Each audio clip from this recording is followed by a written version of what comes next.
大家好，欢迎收看今天的面具人。今天是2021年的3月30日，星期二。今天咱们来聊聊钱袋子的事儿吧。有房的朋友们请小心了，没房的朋友们也要注意了。这是有关于中国房地产最严重的一则消息。哎呀，现在问题很严重，具体有多严重呢？咱们先来看一段这个视频报道吧。你们仔细看好我接下来要放的这个视频啊，这个视频里面的信息量非常的庞大。当然了，笨蛋或者是不敏感的人可能会看不出来里面有什么重要的信息，聪明人呢，他就能从这个视频中捕获大量的时政类信息，以及中国房地产未来走向的信息。不知道你们能不能从这个视频当中捕捉到什么细节？咱们先来看一下吧。哦，对，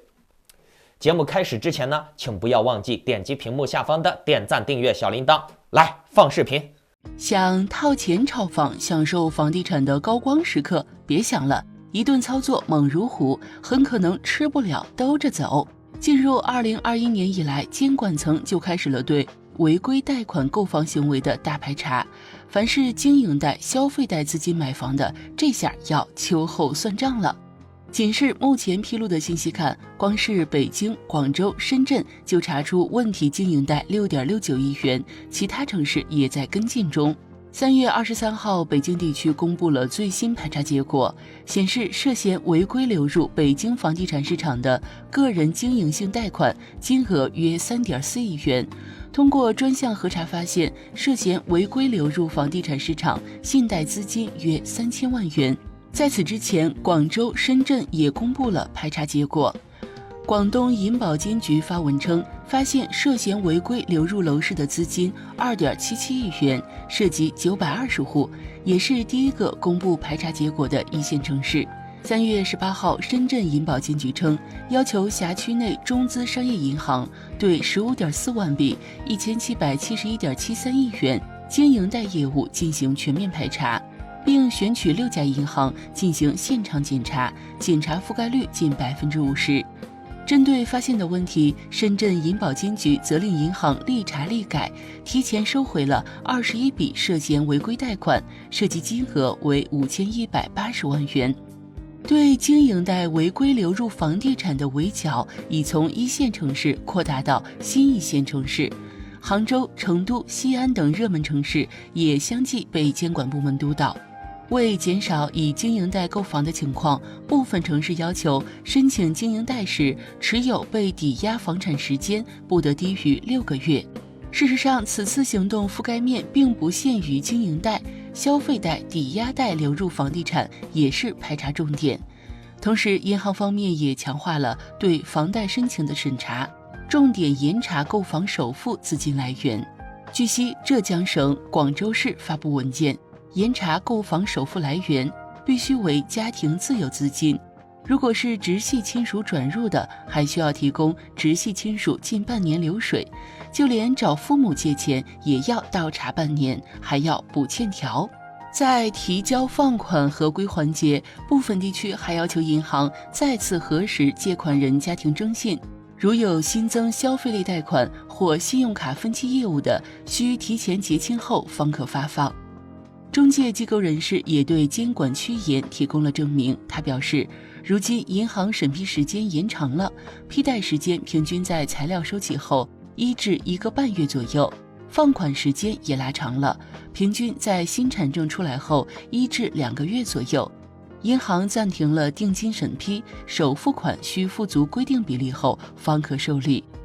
一边是银行收紧审核，另一方面重点城市房贷利率上涨。融360大数据研究院对全国41个重点城市674家银行分支机构房贷利率的监测数据显示，2021年3月全国首套房贷款平均利率为5.28%，环比上涨2 BP；二套房贷款平均利率为5.57%，环比上涨1 BP。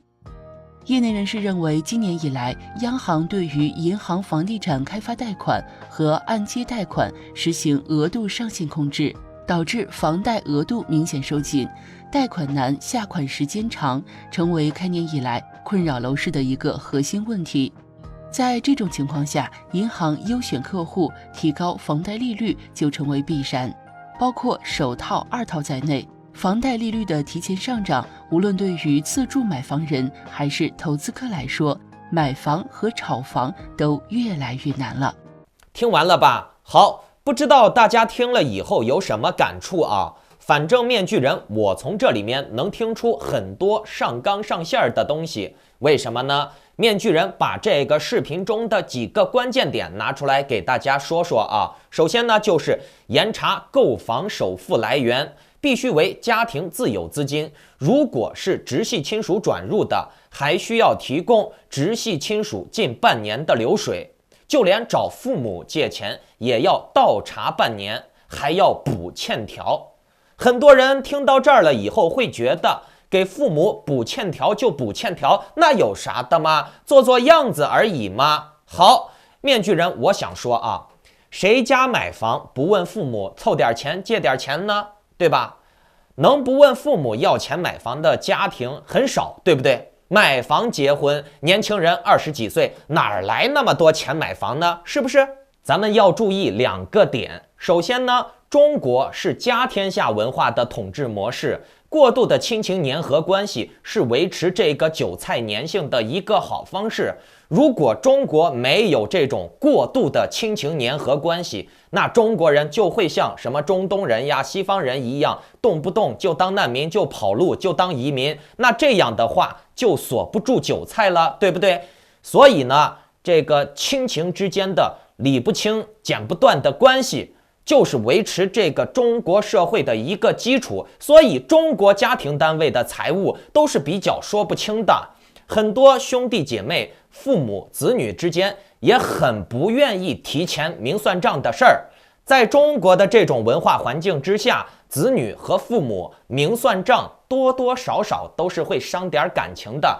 尤其是现在中国人买房，他都是为了结婚，然后呢就会出现一些情景，你们可以脑洞想象一下，比如父母跟儿子算账的时候，儿媳妇儿有可能会看不过眼，回过头给老公唠叨，儿媳妇儿就会说：哎呀，你看你爸还是不是你爸了，一天跟你计算的那么清楚。然后呢，这老公听了这些话以后，要么就会和媳妇儿一起埋怨父母，要么呢就会和媳妇儿吵架啊，你怎么能这样说我爸呢？于是呢，在这种复杂的家庭环境之下，能够妥善处理好家庭问题的男性还是比较少的。大部分人呢，会在这种情境下导致家庭矛盾越来越深。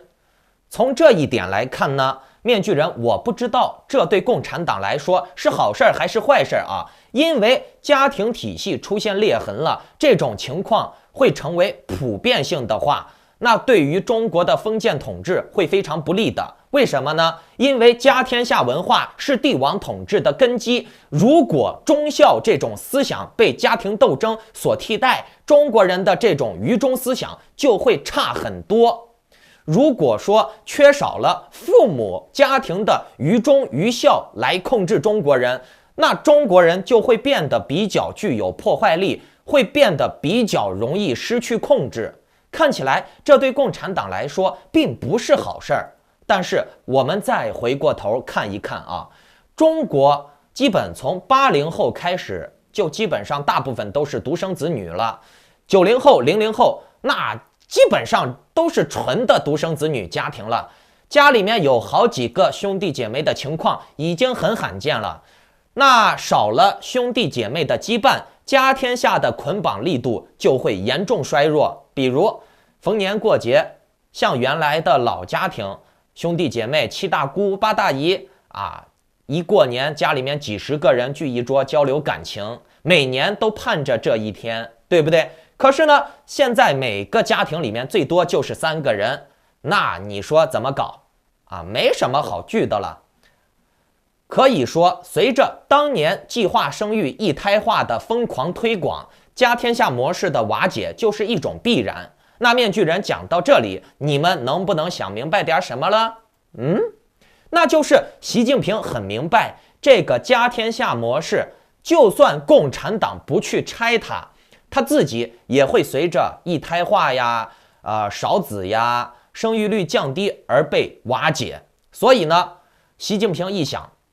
那这个家天下模式迟早要拆散，不如我主动下手，顺便看看能不能一箭八雕，利用这个拆解家天下模式的过程，巩固党的统治。中国人的素质教育、逻辑能力都是严重缺失的，倒不是说中国人不能像西方一样很自由，主要是因为中国人的认知能力很难达到能够民主自由，要慢慢的来。这一点呢，我们从海外华人、海外川粉就可以看出来，让他们在自由的空间里面生存，他们还是没有辨认事实的能力，还是会被各种骗子割韭菜，变得更加极端。你可以看到海外华人川粉天天神魔大战蜥蜴人政府、深层政府的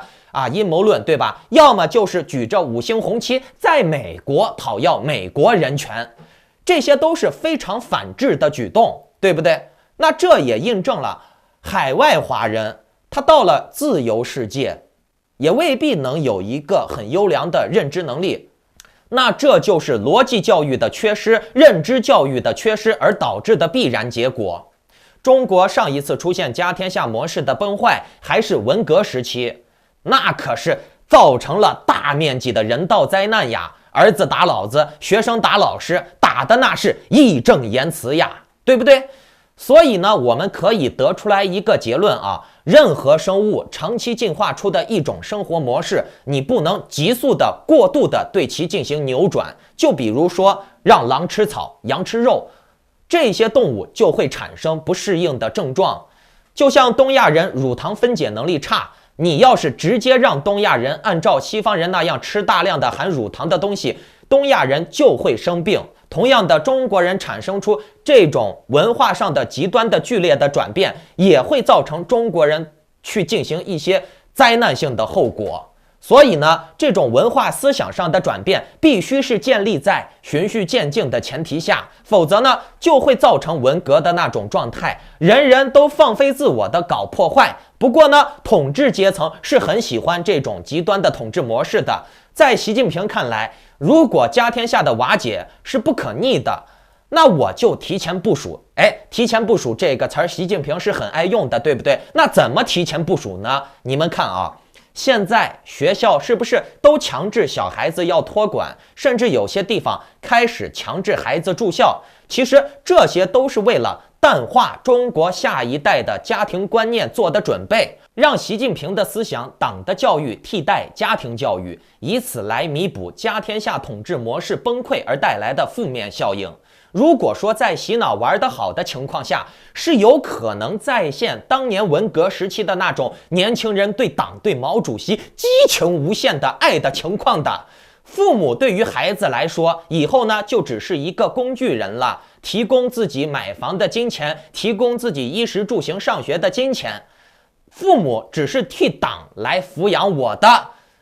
的真正的妈妈是党，党对我们这些孩子才是真爱，我们真正是党的孩子，父母只是党的代理人而已。毕竟嘛，家天下文化模式在崩坏，从这一点我们也可以看出，中共不可避免地进入王朝轮回而正常出现的统治根基瓦解的情况。中共想要挺过去，就必须要有更多的突破，比如在维稳技术和群众思想引导上面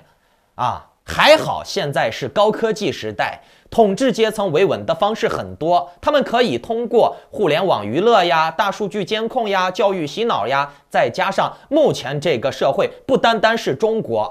就是全世界任何一个国家的民众想要出现古代的那种拿起菜刀就摇旗子造反的事情，已经是不可能的了。冷兵器时代的民众们要造反的门槛很低，可是热兵器时代高科技就注定了底层民众造反的可能性是无限接近于零的。文斗人家官员、政府、权贵们有大数据、有娱乐系统洗脑；武斗的话，人家有飞机大炮。你说你底层有啥？更别说每个国家都是在致力于如何让阶级更加稳固，如何愚民底层韭菜。在互联网高速信息传递的时代，这种效应被无限的放大。所以呢，你看全世界不光是中国啊，其实美国、日本、韩国、台湾、巴西，几乎所有的国家贫富差距都在拉大，并且呢，阶级变得更加固化，阶级流动性都在变差，年轻人上升的空间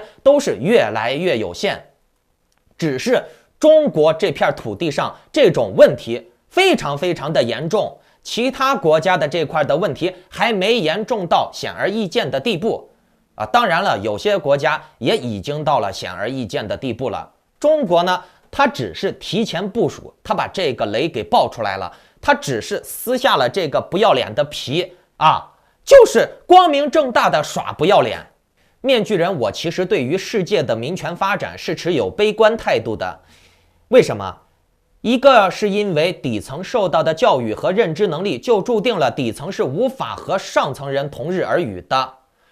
因为认知教育资源导致了底层人在智谋上是根本无法跟上层人比的，眼界也差太多了。而上层人为了稳固底层，他们就会进行弱民教育，这是每个领导人都会做的事儿，并且呢，领导人不愿意放弃权力的事儿会越来越多。独裁国家就不说了，习近平是直接终身制，对吧？就连民主国家也开始出现问题了。泰国、缅甸、白俄罗斯，甚至法国、美国，越来越多的权贵阶级舍不得自己的权利和利益，他们变得越来越贪婪。当然了，这也是人的本性使然。所以呢，这些官僚阶级、权贵阶级，他们就会想方设法地制定各种各样的游戏规则，而让这个整体社会的资源和规则有利于自己，不利于底层百姓。这是任何一个当权者都会做的事情，你不要怀疑。所以呢，面具人，我的看法就是在这个年代尽量想办法，想尽一切办法摆脱自己的阶级，否则的话，下一代、下一代会随着时间的推移，你的后代会越来越难以翻身。所有的游戏规则都指向是要底层不能翻身的，你们明白吗？好了，继续回归主题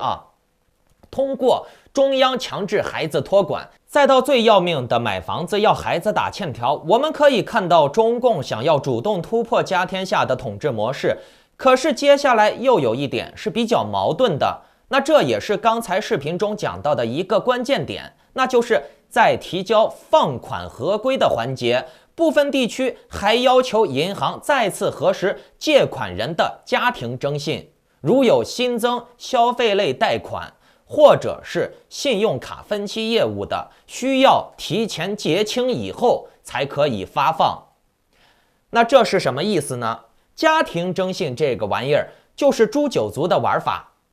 既然要求孩子给家长打欠条，然后呢又要核实家庭征信、家庭流水，有任何信用卡分期的业务就必须还了旧账才能添新账。那这个操作就相当于家长平时买个什么保险分期呀、淘宝分期呀、手机分期呀，这些消费理财的玩意儿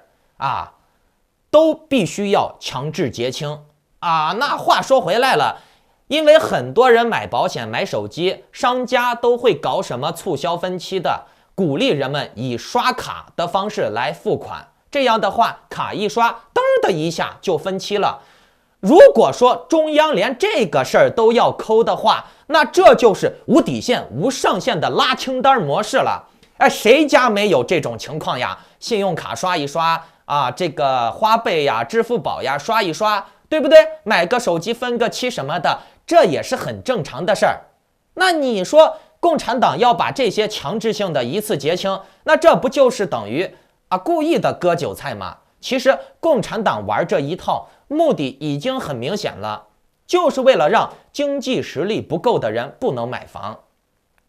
为什么？原因很简单呀，中国的房地产泡沫太大了，经济实力差的人买房，共产党会有风险的。那干脆就不让他们买房好了，让他们租公租房不就得了吗？如果说有钱人想为了以后不被房租割韭菜，那你们就想办法提高自己的经济实力，然后呢全款买房。中共现在出这种无底线的拉清单模式，还有一个可怕之处在于，不仅是让经济实力不够的人买不起房，这还会让那些之前勉强凑钱买房的人被以各种各样资金不达标的理由而清算掉，要求他们一次性交全款，如果不交就收房子。大家注意一个关键点啊，那就是中共是以你的借款来源太多，什么消费分期呀、手机分期呀、保险分期这之类的各种各样资金不达标而买房为理由，要求收你的房子。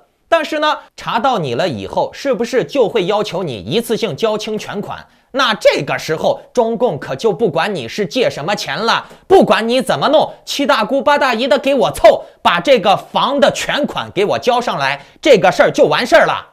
从这里呢，我们就可以看出中共要搞土地兼并，并且呢从房地产企业搞到个人再到银行，习近平要搞超级集权。不管是什么原因啊，你们尽可能的把你们的现金给我交上来，并且呢还要发动儿子斗老子，夫妻互斗啊，家庭里面搞这种债务的明算账嘛。当然了，这也是一个合理的事情，只是它不符合目前的中国文化环境，那这会造成一系列的矛盾，家庭矛盾的，对不对？然后呢，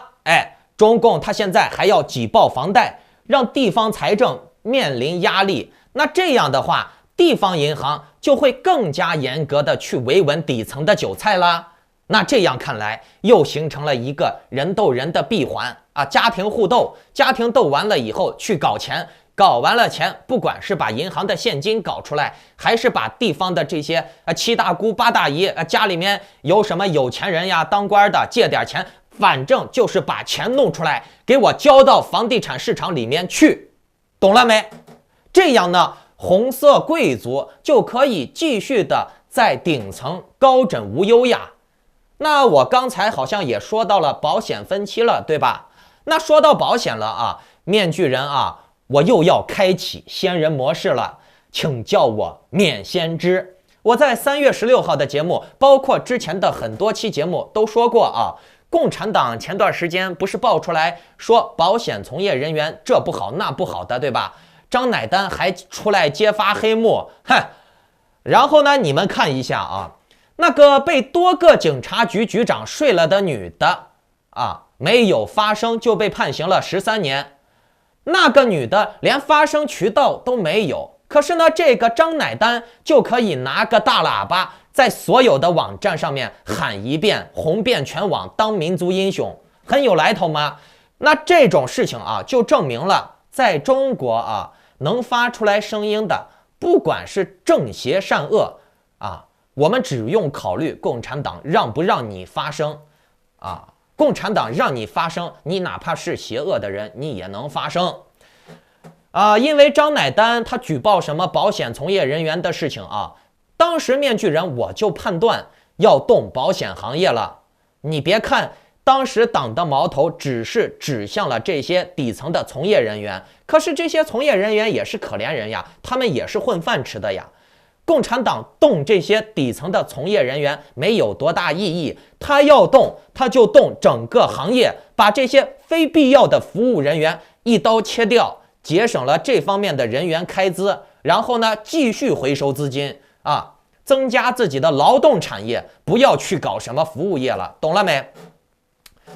而且呢，我当时说了，是动整个保险行业啊！你别看当时只是动底层的小员工，这不屠刀很快就砍下来了。3月29日，银保监会网站披露的罚单显示北大方正人寿因关联交易报告数据错误被罚款30万元。时任北大方正人寿首席投资官西单被警告罚款5万元。罚单显示，北大方正人寿2018年全年以及2019年第一、第二季度向中国银保监会报送的关联交易季度报告中总资产数据填报错误，6个季度分别多填1500万元，多填2100万元，少填500万元，多填300万元，多填1.36亿元和多填1.72亿元。由此呢，导致的关联交易大类资产投资余额、全部投资余额、总占资产比例数据填报错误。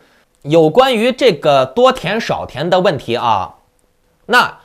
是多方面的错误，有申报人的错误，也有审核人员的错误，对不对？你审核没审核出来，那是不是有可能你这个审核人员涉嫌跟下面的这些贿赂人员有勾兑，故意把这个账不查出来？这是完全有可能的呀。而且呢，多填少填，这在中国是老传统了，对不对？那习近平还带头说中国人全面小康了，脱贫了呢，对不对？这算不算多填？这就属于很典型的上行下效嘛。北大方正人寿资产管理中心负责人报送资金运用相关的关联交易季度报告有发生严重的误差。那这个北大方正人寿的首席投资官西丹他因为全面主持资产管理中心的工作，所以呢，他要对上述的违法行为负有直接责任，并且呢，这些关联交易报告和自查报告、公司内部的审批记录、相关的财务报表和资产明细表、调查的笔录以及公司相关的情况说明，都必须上报银保监会。其实这个新闻显示了什么我们来思考一下，2018年的报表的事儿，为什么到了2021年才查出来？这3、4年都过去了，合着这几年填了这么多次，这银监会、保监会的人都是瞎的吗？为什么到现在才查？这效率也太差了吧，这准度也太烂了吧。原因很简单呀，只是现在到了查的时候，之前不查是因为没必要，并且呢有勾兑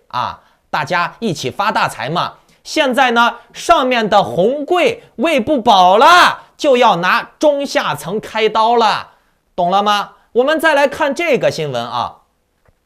3月29日，银保监会网站披露的罚单显示，永达理保险经纪公司因为给予投保人、被保人或者是受益人保险合同约定以外的收益，未按照规定投保职业责任保险，违反相关的法定法规，银保监会决定对永达理保险经纪人与投保人还有被保险人或者是受益人保险合同约定以外的利益行为罚款30万元。你们仔细听好了罚的不仅仅是业务员、被保人、受益人，这些人也被罚了，并且呢，还对另外几个人也罚款了，对其未按规定投保职业责任保险的行为罚款10万元，合计罚款40万元，还对李怀三警告并罚款10万元，对吴怡珍警告并罚款10万元。这2个人是当时的经理和业务员那这个罚款呀，罚的也太重了。不仅是经理、业务员，就连消费者也罚，懂了没？那咱们想一下嘛，这业务员给中间人额外的利益提成，然后呢就被罚款了。其实我们应该心里都能明白，帮人办事、介绍业务拿点提成是很正常的事儿。可是呢，这种情况党现在就不允许了。我们仔细观察刚才讲的2个新闻第一个新闻是说银保监会要严查保险公司的数据，这是对中层。第2个新闻讲的是银保监会对保险业务员的提成行为进行罚款，并且呢，不单单是业务员，就连消费者也要对他们的消费行为进行管控。罚的都是非常的严重，罚的都是非常的狠的。那你们知道这预示着什么不？猜一下，咱们思考5秒钟你们可以先把答案写在留言区。5、4、3、2、1，叮咚，时间到，肯定有聪明的小伙伴们想出来答案了。不信你们在留言区看一下你们自己的留言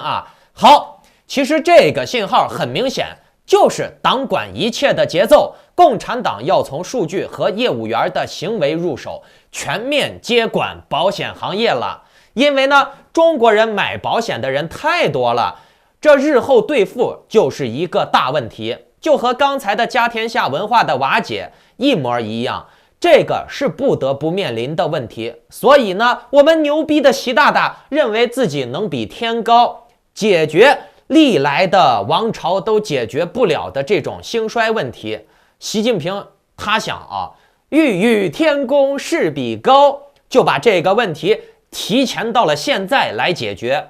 不等到他以后爆发的时候再解决。总之呢，共产党的倒台的可能性目前来看不大啊，至少短期内很难。其次呢，就是面具人，我对世界格局的看法很悲观，我不认为民主阵营会守护正义，我反而会认为接下来人类的世界发展的模式会朝着美丽新世界的方向走，世界政府们会联合起来勾兑，底层的韭菜不割白不割嘛，对不对？顶层的贵族明明可以千秋万代，他有什么必要给底层分享权利？他有什么必要给底层分享财富？这就相当于你们会和路边的流浪狗分享人权吗？不会吧，对不对？活得好不好，只能怪你命不好，最多呢，只能怪你的祖先不努力，没有爬到权贵阶层，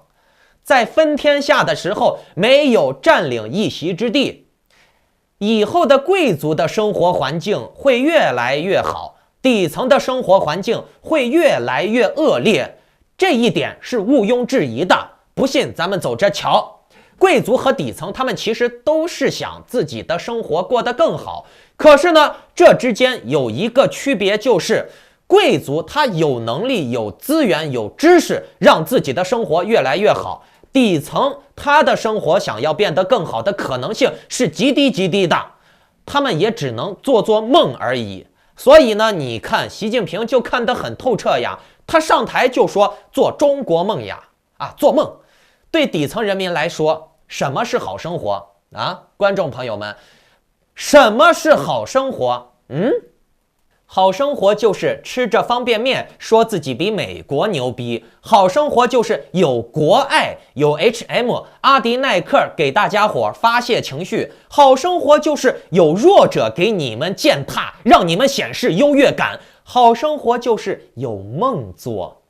底层的无脑儿要求真的是不高的，咱们就拿中共来看啊，共产党如此剥削底层的韭菜，可是你们看，通过这次的 H&M 排挤外资事件，或者是当这些韭菜谈论到台湾美帝国主义的时候，你们不信去试试看啊，咱们不说和富人了，就和那些穷得快吃不起饭的人，拿他们做实验试试看啊，和他们只要谈论到了台湾美国的问题，他们都会义正言辞地维护共产党，贬低台湾美国的，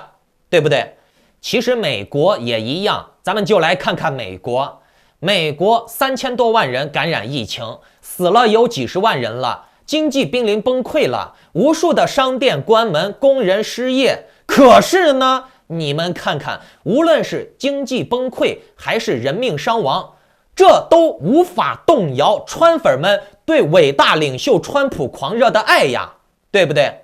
川普前2天还宣布了围攻国会山事件是爱国行为，并不是什么骚乱所以呢，你们也可以看到，在美国，无论是经济崩溃呀，还是人命损失呀，那都没事儿。我们再看朝鲜这朝鲜穷的都饿死人了，可是面具人，我问你们，这种情况有没有阻碍朝鲜人民对金正恩狂热的爱？你们可以留言告诉我。咱们再来看台湾台湾年轻人的工作机会到底怎么样？我相信在座的台湾观众朋友们心里面应该都有一杆秤，你们可以留言告诉大家。可是呢，这台湾人你看越是社会地位不行的台湾年轻人，他们就越是民粹。所以呢，我们可以得出一个结论，那就是人民的生活水平与爱国程度并不是成正比的，甚至还会出现反比。就是说，人民的生活水平越差，人民越爱国，那这些怪异的现象都可以在心理学上面找到解释。给大家推荐一本书，叫做《以爱求生：性恐惧、男性暴力与女性生活》。这本书是将斯德哥尔摩综合症应用于考察性别权利关系的重要著作。作者迪伊·格雷厄姆认为，在父权体制下，男性的主导权利会使得女性一直生活在不被察觉的恐惧中。女性要时刻担心强奸呀、被抛弃等暴力的发生，也时刻害怕会惹到男性不悦。听到这儿啊，有些人可能会觉得，女人怕男人生气是因为怕被打、怕家暴之类的。不是的，这只是其中一个很小的原因。面具人，我告诉你们真相是什么？家暴都是小事儿，其实女性真正害怕的是失去生存机会，这个是比家暴可怕的多的事儿。越是女人工作权利差的社会，就越意味着女人离开了男人就基本被判死刑了，因为她离开男人了以后，她找不到工作，她没有更好的赚钱能力，尤其是年纪大的老妇女，她当小姐都没人要呀。所以呢，这个下场啊，被男人抛弃了以后赚不到钱，活活饿死，在旧社会是经常有发生的。为什么我们说要强调女性平权？是女人的工作机会，给女人更好的生存空间，而不是一味的物化女性，让女性跟男人去交易，让女性跟男人去进行什么交易，只会让女人的生存环境越来越差，懂了没？那你说一个女的没有生存环境，也没有男人给她钱，那她的下场只有饿死了嘛，对不对？所以你觉得这种长期的没地位、没钱赚的艰苦的生活，相比于被打一顿一晚上就过去了的情况，哪一种更令人恐惧？我相信在座的各位心里面都有答案，觉得前者的请留言打1，觉得后者的请留言打2，对不对？也正是因为如此啊，那前者的下场是比被打一顿要恐怖的多的事儿。所以呢，女性的心理实际上是在被胁迫之下所呈现的恐惧状态，是面对男性暴力和对自己生存担忧的恐惧之下的心理畸形。在这种情况下啊，女性常常会努力的取悦男性，也正是因为在这个基础上产生了以顺从和牺牲自己为特点的女性气质。女性要无条件的去迎合男性，这样呢，女性才能保住自己的生存地位啊。女性气质中包含了一系列的取悦男性的行为，这些都是与女人的地位低下有关的，这本质上是一种求生策略，这就是社会性的斯德哥尔摩综合症。这只是女性这一个群体，面具人我还没说到底层的韭菜群体呢。底层的韭菜他不爱国怎么办？他不舔共怎么办？他没法生存呀，共产党会把他干掉呀。海外的华人啊，他不加入这个教派，不加入那个组织，他就觉得他自己没人权了呀，他就觉得啊他自己不行了呀，对不对？所有的人他都是为了依附于这个群体而做的一种牺牲和妥协啊。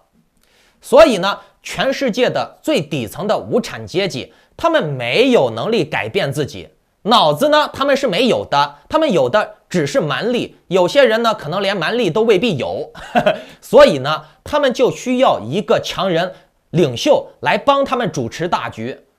所以他们为了这个领袖就可以牺牲小我，成全大我，因为他们潜意识里面明白，靠他们自己的能力最终是一事无成的，他们必须要有强大的领袖，伟大的祖国，祖国强了，他们自己才有可能翻身，否则呢，光靠他们自己的那种猪脑子，他们是毫无希望翻身的，他们只能紧紧地贴着当权者，依附权贵，才有可能往上爬。靠自己的才干脑子实在是难呀难呀，华人的脑残行为也就见怪不怪了。他们争取权利的行为，要么就是这种举着5星红旗在外国要外国人权的，要么呢就是华人反华人。我们不难看出啊，这些行为都不是以个人人权为出发点的，而是以背后有个强大的祖国背书而出发的，要么就是以美国为背书，要么就是以中国为背书。最近加州参议院以30-10的票数通过了加州众议院第5号宪法修正案 ACA5， 这意味着勤奋读书的亚裔学生进入公立名校的机会将变得渺茫，是按照100:5的比例，也就是说100个报考生入考了以后，报上名了以后只有5个人能上这个学校，其他的人拜拜滚蛋这就是面具人我说的华人反华人，而且积极推动这个事儿的还都是美国的华人官员。所以你们看好了底层民众他们会呈现出为了自我防御而进行极端的行为，然后呢，他们往往会被自我防卫的心理害了自己。这个现象就像是一头被捕兽夹夹住了的野兽这个时候呢，走过去了一个人，看这个野兽挺可怜的，想要帮他打开捕兽夹，可是呢，野兽会认为人类的威胁比这个捕兽夹要大，从而呢，疯狂地对人类进行嘶吼，驱赶人类。最终呢，人被赶走了，野兽呢就死在了捕兽夹的手里。而这些贵族要做的就是像这个捕兽夹一样，怎样牢牢地夹住这些底层的思想，渔民让他们无法反抗。